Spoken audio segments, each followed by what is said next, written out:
And with that, I yield to my good friend, the ranking member of the Oversight and Investigations Committee, Representative Green from Texas.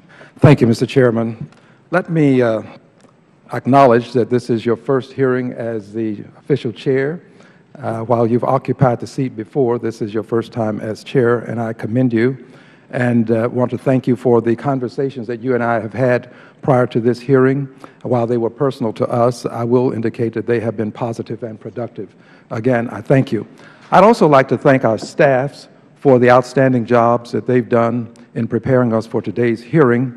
I sincerely believe that without the staff's aid and assistance, we would not be nearly as effective as we are. So again, thank you, staff.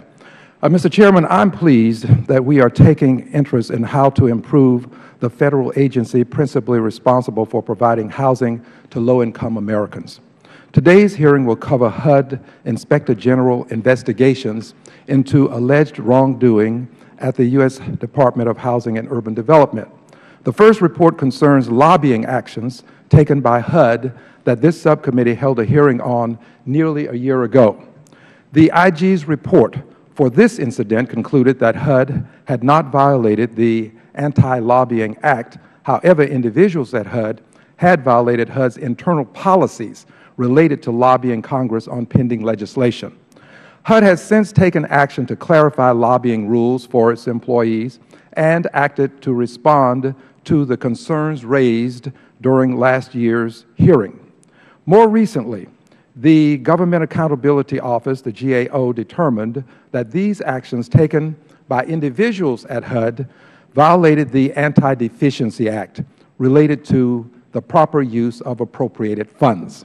As such, I fully expect HUD to comply appropriately and to take the necessary actions to address this.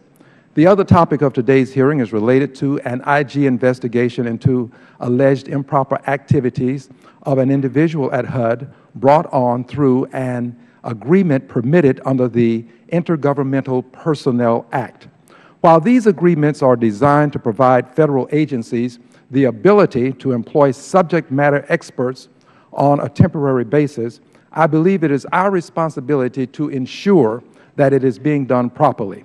The HUD IG investigation raises a number of concerns about the actions taken by individuals at HUD and whether there was proper consideration given to potential conflicts of interest. I want to be clear, perspicuously so, Mr. Chairman.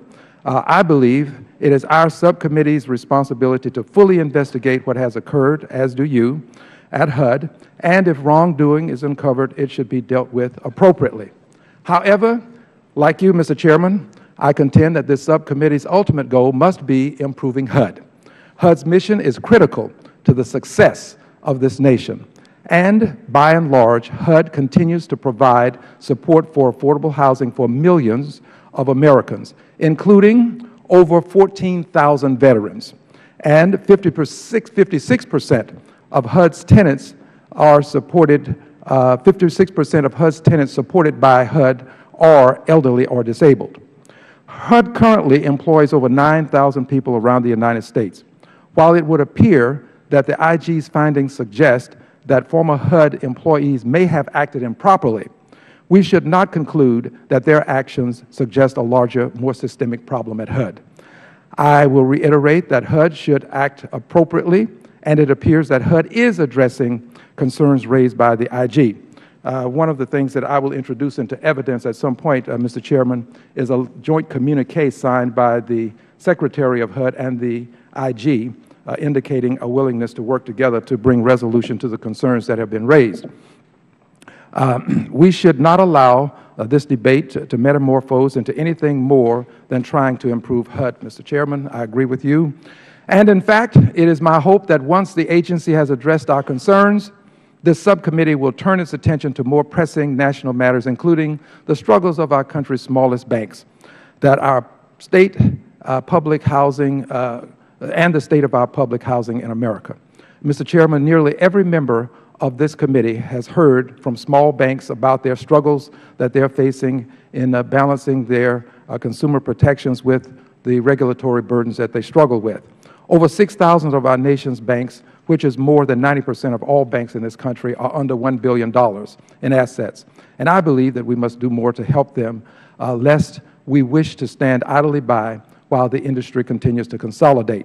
While I look forward to this hearing from our witness and hearing from our witnesses, Mr. Chairman, I do want to work to improve HUD, and I'm eager to tackle the many other issues that demand our attention. I yield back. The Chair now recognizes